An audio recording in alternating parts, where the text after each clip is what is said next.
Friends, एक बार आप लोगों का फिर से स्वागत है। हम अपने डिस्कशन को कंटिन्यू रखते हैं। हमारा आज का डिस्कशन का जो टॉपिक है वो CPWA के वन लाइनर से रिलेटेड है और ये हमारा PC16 और 21 के पॉइंट ऑफ व्यू से काफ़ी इम्पोर्टेंट है। तो आइए हम इसे एक एक करके देखते हैं। 61 तक हमने कर दिया हुआ था। 62 नंबर क्वेश्चन ये है कि form of final bill payment shall be printed in. तो जो फाइनल बिल का जो पेमेंट होना है, ठीक है, तो उसका जो फॉर्म होता है वो येलो कलर का होता है। तो याद रखेंगे कि जो फाइनल बिल जो पेमेंट होगा, फाइनल पेमेंट होगा, उसका जो बिल होगा that is of yellow colour. Next 63, establishment of PW works of plant and machinery and their maintenance shall be debited to। ठीक है, तो PW वर्कशॉप्स हैं, प्लांट्स हैं, मशीनरी है एंड देयर मेंटेनेंस। तो ये इसका जो एस्टेब्लिशमेंट्स हैं, ठीक है, PW वर्कशॉप का एस्टेब्लिशमेंट है, प्लांट एंड मशीनरी है एंड देयर मेंटेनेंस, तो उसको डेबिट किया जाएगा। ठीक है, तो उस केस में जो है minor head equipment and machinery under major head 2059 head को डेबिट किया जाएगा। ठीक है, तो आप लोग याद रखेंगे कि establishment of PW workshop, plant and machinery and their maintenance, ठीक है, तो जो भी चार्जेज होंगे वो डेबिट होगा कहाँ, तो 2059 के अंतर्गत एक माइनर हेड है इक्विपमेंट एंड मशीनरी, उसको हम लोग डेबिट करेंगे। द नेक्स्ट 64 है the cost at which transfer of buildings and superstructure from one department of government to another is made. मतलब ये है कि ट्रांसफ़र होना है किस चीज़ का, तो building and superstructure from one department, एक डिपार्टमेंट है और इस डिपार्टमेंट से दूसरे डिपार्टमेंट में ट्रांसफ़र होना है। ठीक है, चाहे वो बिल्डिंग्स का हो या सुपर स्ट्रक्चर का ट्रांसफ़र हो, तो जो कॉस्ट है, ठीक है, तो उस केस में कॉस्ट किस बेस पर होगा, तो कॉस्ट का जो डिसीजन होगा वो present day cost minus depreciation.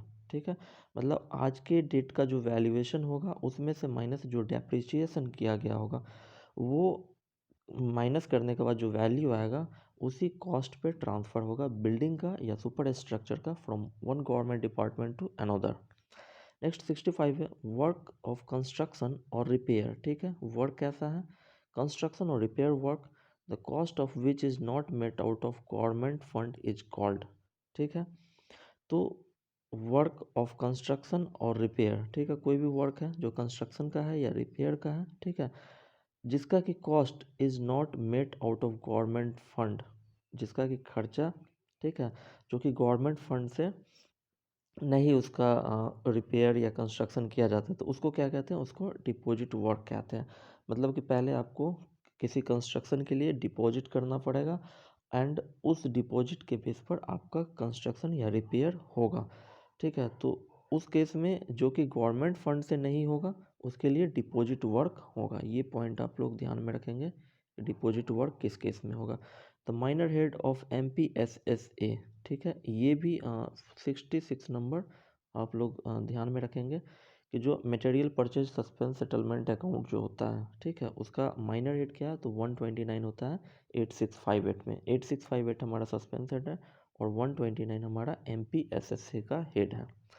ठीक है, इसमें नेक्स्ट क्वेश्चन है 67 नंबर, देखते हैं। Who is responsible for explaining personally the defect of procedure, ठीक है, and imparting necessary instruction to sub divisional officer and staff. ठीक है, तो ये रिस्पॉन्सिबिलिटी किसकी है, जो एक्सप्लेन करे, who explains personally the defect of procedure, ठीक है, and imparting necessary instructions to sub divisional officer and staff. तो ये आपका डिविजनल अकाउंटेंट का रिस्पॉन्सिबिलिटी है। ये याद रखेंगे कि कोई भी टेस्ट चेक करना है, कोई भी डॉक्यूमेंट्स का जो भी चेकिंग हो रहा है, तो इनिशियल लेवल पे DA की ये रिस्पॉन्सिबिलिटी है कि वो पर्सनली एक्सप्लेन करे जो सब डिविजनल ऑफिसर्स के जो भी डॉक्यूमेंट चेक किए जा रहे हैं। तो it is the personal responsibility of DA कि वो एक्सप्लेन करे to the subdivisional officer हो या वहाँ के जो स्टाफ हो। ठीक है, तो ये इंपॉर्टेंट है, ये पॉइंट आप लोग ध्यान में रखेंगे। नेक्स्ट 68 है ऑल डिफ्लेक्शन और loss of public money store और other properties should immediately be reported to. तो कोई भी डिफ्लेक्शन है या कोई भी लॉस है किस चीज़ का, एनी डिफ्लेक्शन और लॉस जो कि रिलेटेड है पब्लिक मनी से, स्टोर से या अदर प्रॉपर्टी से, इसमें कोई भी डिफ्लेक्शन हो, कोई भी लॉस हो, तो इसको इमीडिएटली रिपोर्ट किया जाना चाहिए CCA को। This is also an important point, तो इसको भी आप लोग ध्यान में रखेंगे। Responsible to ensure that at no time the expenditure exceeds the amount of LOC। हाँ, ये भी इम्पोर्टेंट क्वेश्चन है और मुझे जहाँ तक याद है कि 21 एग्ज़ाम 1 में ये क्वेश्चन पूछा जा चुका है कि ये रिस्पॉन्सिबल कौन होगा ये इंश्योर करने के लिए कि जो एक्सपेंडिचर है वो LOC के अमाउंट से एक्सीड ना करें। तो this is the responsibility of the paying branch. जो पेइंग ब्रांच पे कहाँ है उसकी ये रिस्पॉन्सिबिलिटी है कि हमारा जो भी LOC के अगेंस्ट जो विड्रॉल हो रहा है, जो मतलब कि एक्सपेंडिचर वहाँ से जो भी पेमेंट किया जाएगा उस LOC के अगेंस्ट में, तो वो पेइंग ब्रांच ये रिस्पॉन्सिबल होगा कि वो एक्सीड ना करे LOC अमाउंट से। तो दिस इज इम्पोर्टेंट, आप इसको ज़रूर से ज़रूर याद रखेंगे। नेक्स्ट है 70 cash found 70 cash found surplus और deficit should be immediately be credited और डेबिटेड फ्रॉम अकाउंट। ठीक है, ट्रू और फॉल्स। तो यहाँ पे अकाउंट शायद नहीं छपा है, खैर देख लेते हैं ऑप्शन। तो कह रहा है कि जो कैश सरप्लस है या फिर डेफिसिट हो रहा है तो उसको इमीडिएटली क्रेडिट करना चाहिए और डेबिटेड, मतलब कि क्रेडिटेड टू और डेबिटेड टू। ठीक है, क्वेश्चन ओके है कि यदि कोई कैश है वो सरप्लस हो या फिर डेफिसिट, ठीक है, मतलब कि सरप्लस या डेफिसिट दोनों केस हो, तो किस हेड को, और वो भी इमीडिएटली किस हेड को क्रेडिट करना पड़ेगा और डेबिट करना पड़ेगा। ठीक है, तो इसमें कह रहा है जो ऑप्शन है आंसर जो होगा कि ये स्टेटमेंट फॉल्स है। ठीक है, मतलब इसमें कह रहा है कि surplus at once deficit first put into MWA। तो ये जो कह रहा है कि उसको इमीडिएटली क्रेडिट या डेबिट करना होगा किसी अकाउंट में। ठीक है, तो ये स्टेटमेंट नहीं, इमीडिएटली नहीं होना चाहिए और डायरेक्टली भी नहीं होगा। ठीक है, ये एट वंस जो भी सरप्लस है एट वंस उसको MWA मिसलेनियस वर्क्स एडवांस में उसको हम रखते हैं। ठीक है, तो कोई भी सरप्लस होगा तो हम उसको मिसलेनियस वर्क्स एडवांस में रखते हैं। और एक हेड था हमारा मतलब कि यदि, खैर उसको पॉइंट आएगा तो वहाँ पे हम देख लेंगे। अभी आप लोग इतना ध्यान में रखें कि सरप्लस एट वंस, ठीक है, और डेफिसिट जो होगा उसको MWA में रखेंगे।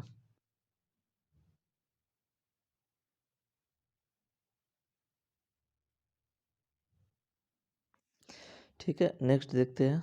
मतलब ये हुआ कि सरप्लस को हम एट वंस एक बार में कर देंगे, डायरेक्टली कर देंगे, लेकिन डेफिसिट की बात होगी तो उसको सबसे पहले हम मिसलेनियस वर्क एडवांस में रखेंगे, देन उसके बाद जो भी उसका अकाउंटिंग होगा वो करेंगे after settlement. Cash taken out of chest by disbursing officer himself to make payment at distance shall be adjusted within a month।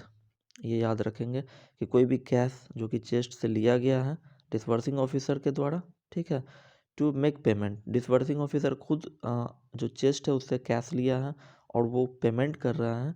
ठीक है, एट डिस्टेंस, ठीक है, यहाँ नहीं पेमेंट कर रहा है, इस ऑफिस के अलावा कहीं दूसरे जगह पे पेमेंट कर रहा है तो उसको एडजस्ट किया जाना चाहिए with in a month. Tools, next है tools and plants bought for general use shall be debited to.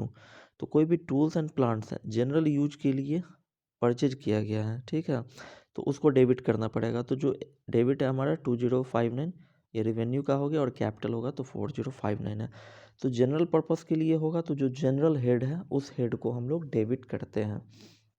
Clear है।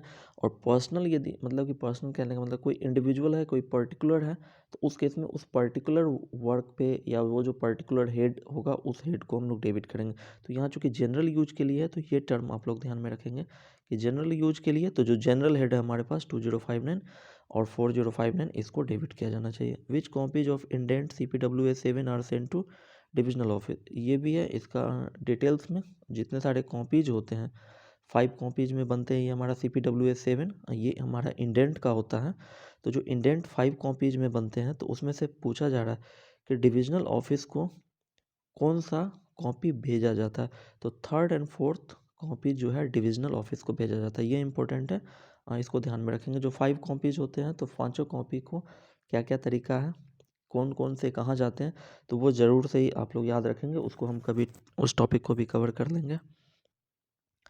नेक्स्ट है हमारा 74 goods receipt seat form CPWA 13। ठीक है, goods receipt seat form CPWA 30 for tools and plant should be prepared in, ठीक है। तो goods receipt sheet जो होता है, ठीक है, किस चीज़ के लिए, टूल्स एंड प्लांट के लिए जो गुड्स रिसीट शीट होगा उसका CPW है 13 है। तो आप लोग याद रखेंगे, एक गुड्स रिसीट शीट है जो कि स्टोर्स के लिए होता है, उसका अलग CPW है, और जो टूल्स एंड प्लांट्स के लिए होता है उसका CPW है 13 है। तो गुड्स रिसीट शीट जो बनेगा, ठीक है, वो 3 कॉपी में बनेगा ट्रिप्लिकेट में फॉर टूल्स एंड प्लांट्स के लिए। ये आप लोग देख लीजिएगा। नेक्स्ट है 75, in case of a department not having a corresponding head of receipt और क्रेडिट, ठीक है। तो कह रहा है कि in case of department not having a corresponding head of receipt, ठीक है, नहीं है क्या चीज़, रिसीट और क्रेडिट, टू क्रेडिट अमाउंट और एरर और otherwise the amount should be credited to head. तो ये क्या होता है ना, जब हम एक चैप्टर है हम लोग का ट्रांसफ़र एंट्री, जब कभी कोई एरर हो जाता है या कुछ इस तरीके का मिसक्लासिफिकेशन या कोई केस है जिसके कारण हमें ट्रांसफ़र एंट्री करने पड़ते हैं, तो उस केस में किस हेड को उस एरर को सुधारने के लिए जो हमें करेक्शन करना पड़ता है, जो ट्रांसफ़र एंट्री हमें करना पड़ेगा, तो उसके लिए ये कह रहा है कि उस केस में जिसका कि कोई रिसीट हेड नहीं हो, ठीक है, corresponding head of receipt to credit amount और एरर और अदरवाइज, ठीक है।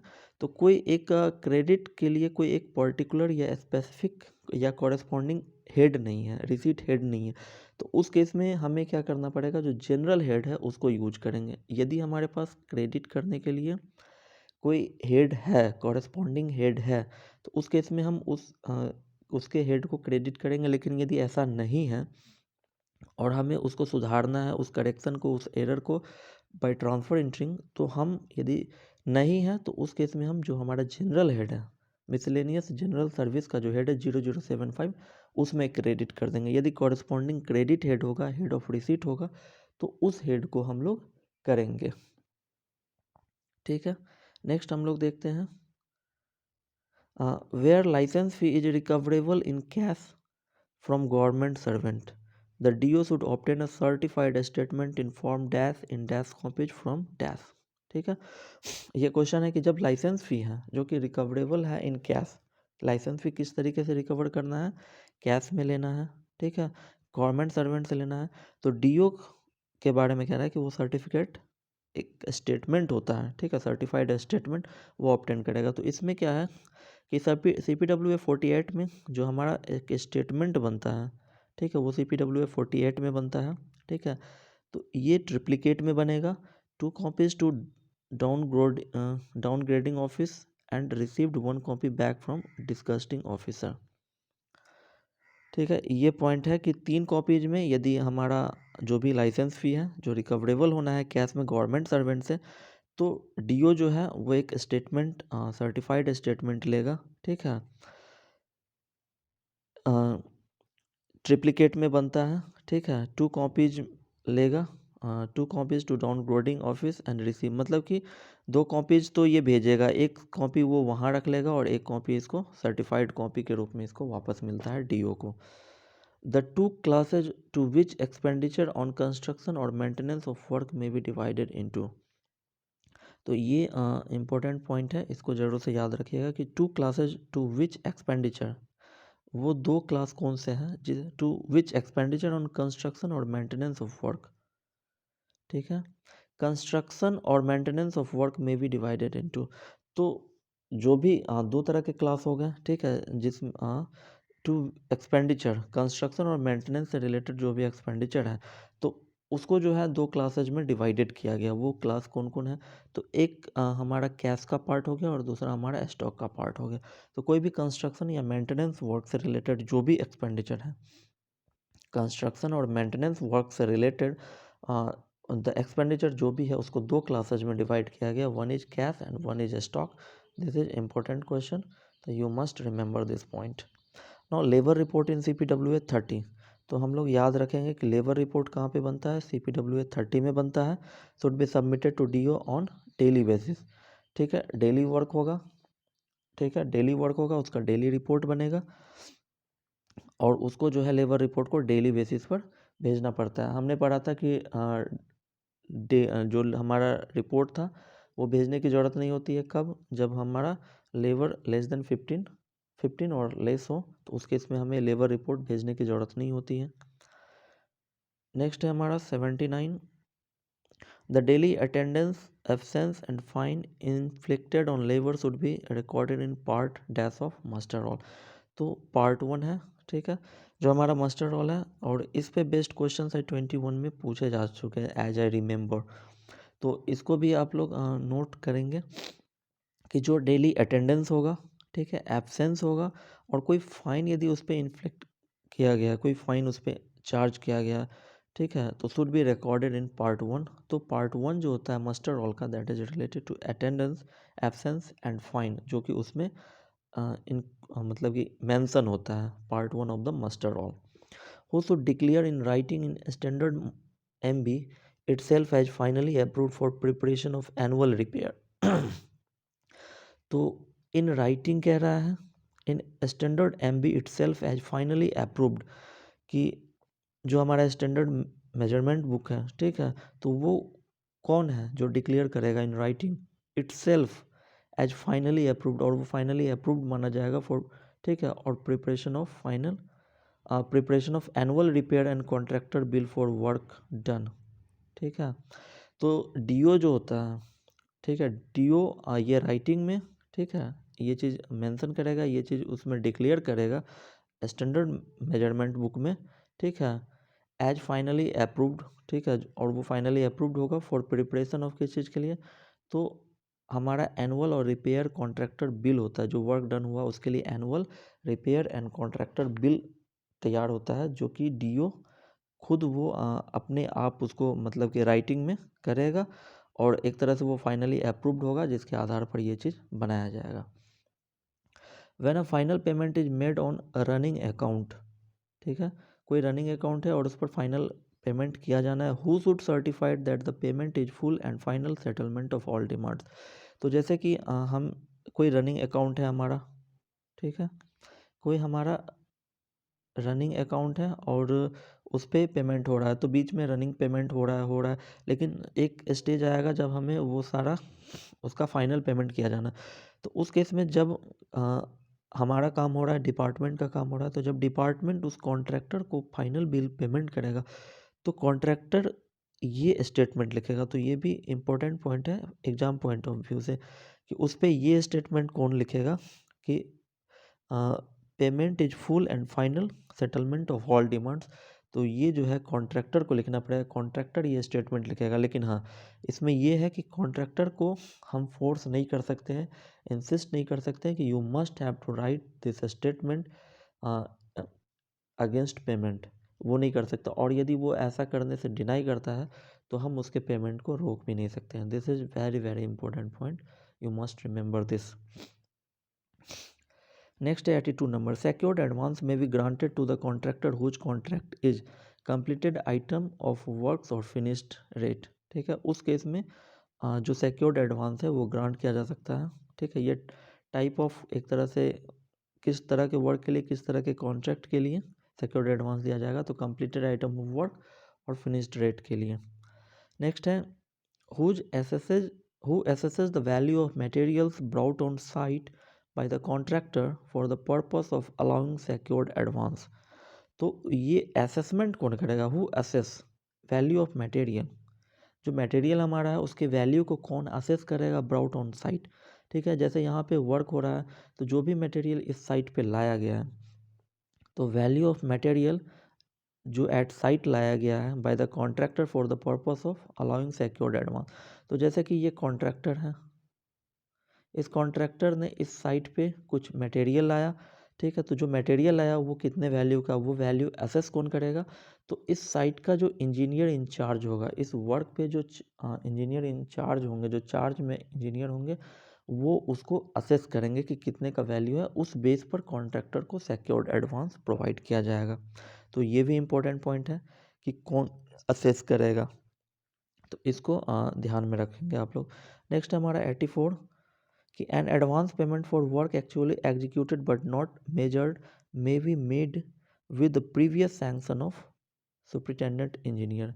ये भी इंपॉर्टेंट पॉइंट है एग्जाम के हिसाब से, ठीक है। इसको ध्यान में रखेंगे कि एडवांस पेमेंट है, ठीक है, work actually executed but not measured, मतलब कि वर्क तो हुआ लेकिन उसका मेजरमेंट नहीं हुआ, लेकिन फिर भी पेमेंट होना है, तो उसके लिए एसई के प्रीवियस सैंक्शन से उसको एडवांस पेमेंट किया जा सकता है। तो ये पॉइंट इंपॉर्टेंट है। पे and allowance of work charge establishment born on regular establishment should be charge under. तो वर्क चार्ज एस्टेब्लिशमेंट जो कि बॉर्न ऑन रेगुलर एस्टेब्लिशमेंट है, पॉइंट क्या है हमारा, वर्क चार्ज एस्टेब्लिशमेंट है और वो बॉर्न है रेगुलर एस्टेब्लिशमेंट पे। तो पे एंड अलाउंसेज जो है वो चार्ज होगा, कहाँ पे चार्ज होगा, तो जो हमारा बजट हेड है 2059 उसमें चार्ज करना पड़ेगा। क्यों, ये रेगुलर एस्टेब्लिशमेंट की बात कर रही है, किया जा रहा है यहाँ पे रेगुलर स्टेटमेंट का बात हो रहा है, एस्टेब्लिशमेंट का। तो हमारा जो भी होगा वर्क चार्ज एस्टेब्लिशमेंट भी ये 2059 पे चार्ज होगा। Supervision and contingency charges for materials issued to contractor for bona fide use of work. तो इसमें कह रहा है सुपरविजन एंड कंटिजेंसी चार्जेज की बात की जा रही है, जो कि मटेरियल कॉन्ट्रैक्टर को इशू किया गया है। तो उस केस में जो सुपरविजन चार्ज ये है nil, it is charge at 10% when sold to contractor और पब्लिक। ठीक है, तो ये this point is also important. कह रहा है कि supervision and contingency charges charge किया जाएगा किस चीज़ के लिए, मटेरियल के लिए। ठीक है, तो अब ये मटेरियल यदि कॉन्ट्रैक्टर को या पब्लिक को सेल किया जाता है तो सुपरविजन एंड कंटिजेंसी चार्ज किया जाएगा एट द रेट ऑफ 10%। लेकिन यदि मटेरियल इशूड किया जा रहा है कॉन्ट्रैक्टर को for bona fide use on work, ठीक है, जिस पर्पस के लिए उसको दिया गया उस पर्पस के लिए उसको यूज किया जा रहा है, तो सुपरविजन चार्ज वो नहीं होगा। लेकिन यदि हम उसको सेल कर रहे हैं कॉन्ट्रैक्टर को या पब्लिक को सेल कर रहे हैं, in that case it is charge at 10% supervision and contingency charge. This is also important point,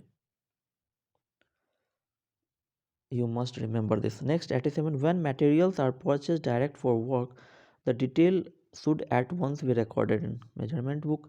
तो ये भी हमारा इंपॉर्टेंट है, इस पे भी बेस्ट क्वेश्चन पूछे जा सकते हैं कि when ever materials purchased direct for work, जो हमारा वर्क है उस वर्क के लिए परचेज डायरेक्ट हो रहा है, द डिटेल जो भी डिटेल होगा should at once be recorded in measurement work. तो सबसे पहले जो भी परचेज होगा डायरेक्ट फॉर वर्क होगा, मेजरमेंट बुक में उसकी एंट्री होगी होगी। Register of showing clearance of suspense head material is CPWA। ठीक है, तो जो क्लियरिंग ऑफ सस्पेंस होता है, ठीक है, सस्पेंस हेड होता है वो CPWA 38 होता है। ये याद रखेंगे। फिर फॉर्म वाले जितने पार्ट है ना उसको हम एक बार एक अलग सेपरेट वीडियो में उसको कवर कर लेंगे। नेक्स्ट है work abstract encompasses the transaction relating to a work during. तो ये हाँ मंथली है, ठीक है, work abstract encompasses the transaction. तो कोई वर्क है, इस वर्क से रिलेटेड जो भी ट्रांजैक्शंस होंगे तो जो हमारा वर्क एब्स्ट्रैक्ट होगा, तो वर्क एब्स्ट्रैक्ट में हमारा कितना ट्रांजैक्शंस ये एक तरह से कवर करेगा। तो जो भी ट्रांजैक्शन रिलेटिंग टू जो भी महीने भर का जो भी ट्रांजैक्शंस है वो सारा ट्रांजैक्शन एक तरह से वर्क एब्स्ट्रैक्ट में आएगा। ये नहीं कि 4 दिन का है हम ले लिए, नहीं, मंथली एक मंथ में जो भी ट्रांजैक्शंस होंगे, ठीक है, वर्क एब्स्ट्रैक्ट में वो सारे ट्रांजैक्शंस आएंगे। तो ये इंपॉर्टेंट है, आप याद रखेंगे कि मंथली बेसिस पे पूरे मंथ के जो भी ट्रांजैक्शंस है that will be covered in work abstract. Next है the cost of material issue direct to work shall be shown in work abstract under the head. ये भी इंपॉर्टेंट पॉइंट है कि जो कॉस्ट ऑफ मटेरियल है किस चीज़ के लिए, जो कि इशूड होंगे डायरेक्ट टू वर्क, जो भी मटेरियल डायरेक्ट वर्क पे इशू हो रहे हैं तो उसका जो कॉस्ट होगा shall be shown in work abstract under head material. एक मटेरियल हेड है, उस मटेरियल हेड के अंतर्गत हम उसको मतलब कि क्लासिफाई करेंगे, ठीक है, under head other transaction issue to contractor of finalised rate. ठीक है, ठीक है दोस्तों, तो ये 90 नंबर है हमारा। इसे 100 तक करके फिनिश करते हैं। तो इसमें क्या है कि कॉस्ट ऑफ मटेरियल जो इशूड है डायरेक्ट टू वर्क, तो क्या करना पड़ेगा, तो उस केस में जो वर्क एब्स्ट्रैक्ट में सोन होगा, तो हमारा यदि डायरेक्ट टू वर्क है तो मटेरियल हेड को हम करेंगे। लेकिन यदि वो अंडर हेड अदर ट्रांजेक्शन, और दूसरा क्या है, एक अदर ट्रांजेक्शन का हेड है जब issue to contractor of finished rate. ठीक है, मतलब यदि डायरेक्ट टू वर्क यदि वो जा रहा है ना, तो उस केस में मटेरियल हेड में करेंगे। कॉस्ट ऑफ मटेरियल का जो भी चार्ज करना पड़ेगा cost of material direct to work है तो मटेरियल हेड में। लेकिन यदि डायरेक्ट वर्क नहीं है, वो यदि इशू किया गया है कॉन्ट्रैक्टर को, ठीक है, तो उस केस में अदर ट्रांजेक्शन में उसको हम लेंगे। नेक्स्ट है storage charges added to issue rate on a dash basis, ठीक है, परसेंटेज बेसिस। तो स्टोरेज चार्जेज को ऐड किया जाएगा इशू रेट में, ठीक है, इशू रेट में स्टोरेज चार्जेज ऐड करेंगे तो वो किस बेसिस पर होगा, तो वो हमारा परसेंटेज बेसिस पर होगा। एक परसेंटेज होगा जिस बेसिस पर स्टोरेज चार्जेज कंसिडर किया जाएगा। वर्क ऑफ कंस्ट्रक्शन और maintenance of water course is called taccavi work. ये पॉइंट आप लोग याद रखेंगे कि तकावी वर्क क्या होता है, व्हाट इज़ तकावी वर्क। तो तकावी वर्क जो होता है वो कंस्ट्रक्शन वर्क है, मेंटेनेंस वर्क है, किस चीज़ से रिलेटेड है, तो वाटर कोर्स से रिलेटेड जो वर्क है that is called taccavi work. The next 93, the classification and head of government account is given in. तो क्लासिफिकेशन है और गवर्नमेंट अकाउंट जो इसका मतलब कि क्लासिफिकेशन है और जो हेड है वो कहाँ है, तो सीजीए जो list of major head minor head है जो कि सीजीए के द्वारा एक तरह से पब्लिश होता है, सीजीए उसको मेंटेन करती है जो हेड ऑफ अकाउंट है क्लासिफिकेशन कैसे, तो ये सीजीए रिस्पॉन्सिबिलिटी है इसकी, और ये कहाँ मिलेगा, list of major head minor head में। तो ये भी ज़रूर देखिएगा। 94, advance to the family of deceased government servant shall be adjusted within 6 month. हमने एक चीज़ पढ़ा था, एक एडवांस दिया जाता है जो गवर्नमेंट सर्वेंट, टर्म मुझे याद नहीं आ रहा है एग्जैक्टली क्या होता है, इससे पहले वाले वीडियो में वो एक क्वेश्चन आया था, ठीक है। तो ये भी इम्पोर्टेंट है कि यदि family of disease government servant है उसके फैमिली को यदि एडवांस दिया जाता है तो that should B adjusted within 6 month. जो एडजस्टमेंट जो भी ग्रेचुटी वगैरह जो भी दिया जाएगा, जो भी उसको पेमेंट किया जाना है, जो भी पेंशनरी बेनिफिट, रिटायरमेंट बेनिफिट जो भी है वहाँ से उसको एडजस्टमेंट किया जाएगा। 95 नंबर है all sum paid into treasury a forest division shall be dash to dash, ठीक है। तो जो भी सम ट्रेजरी में पेड किया जाएगा, ठीक है, तो ए फॉरेस्ट डिवीजन क्या करेगा, शैल बी डेबिटेड, तो फॉरेस्ट डिवीजन को डेबिट करेंगे, shall be debited to forest remittance, ठीक है। तो यदि फॉरेस्ट डिवीजन है, ठीक है, और ये ट्रेजरी में क्या कर रहा है, कोई भी सम पे कर रहा है, मतलब फॉरेस्ट डिवीजन से ट्रेजरी में कुछ भी जा रहा है, तो फॉरेस्ट डिवीजन क्या करेगा, वो क्या करेगा, तो फॉरेस्ट रेमिटांस को अपने यहाँ डेबिट करेगा, ठीक है। नेक्स्ट हमारा 96 है advance to contractor suppliers and labourer in a forest division shall be accounted as. ये भी है कि if contractor supplier and labour advance दिया जा रहा है फॉरेस्ट डिवीजन में तो इसको अकाउंटिंग कैसे करना है, तो this is considered as work advance. तो एडवांस टू कॉन्ट्रैक्टर हो, सप्लायर हो, लेबरर हो, that should be considered as work advance in case of forest division, ठीक है। Forest advance when given to disburser. तो दो चीज़ है, यदि कॉन्ट्रैक्टर सप्लायर एंड लेबरर, ठीक है, contractor supplier and labourer direct advance जा रहा है तो that is considered as work advance. लेकिन यदि हम डायरेक्ट इसको ना दे करके यदि हम एडवांस डिसबर्सर को दे रहे हैं, in that case it is considered as forest advance. तो difference between work advance and forest forest advance I think clear now. Sorry. तो जब हम direct contractor supplier and labourer को देंगे तो वर्क एडवांस होगा, और जब हम डिसबर्सर को देंगे तो that is considered as, that is known as that is treated as forest advance. Next है 97, subordinate forest officers should close their accounts by, ठीक है, this is also important date based questions you must be remember। तो forest office के जो मतलब कि subordinates हो गए तो should close their accounts by 27th और सच अर्लियर डेट।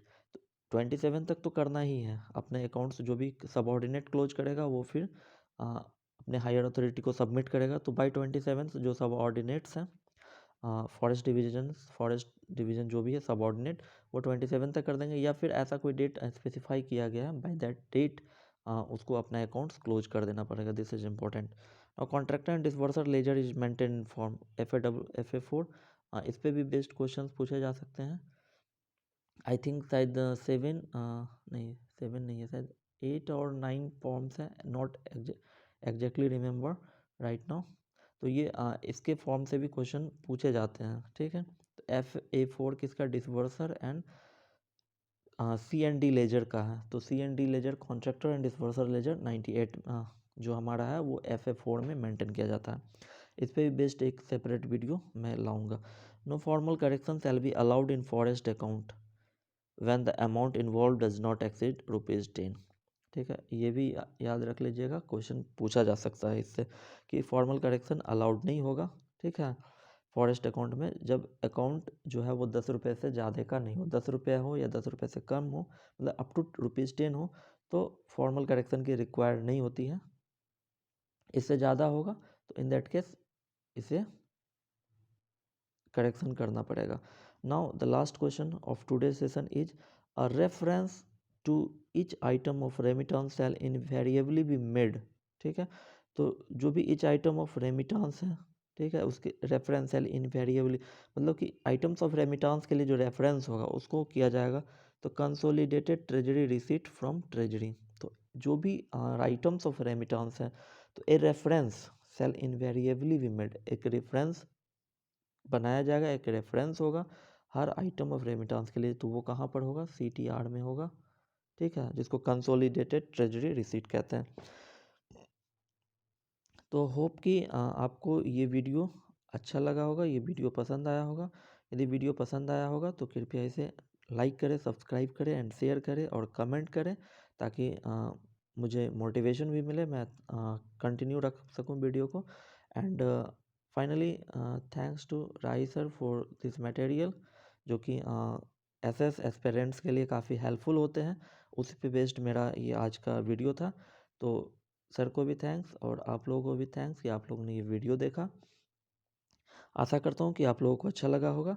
तब तक के लिए जय हिंद।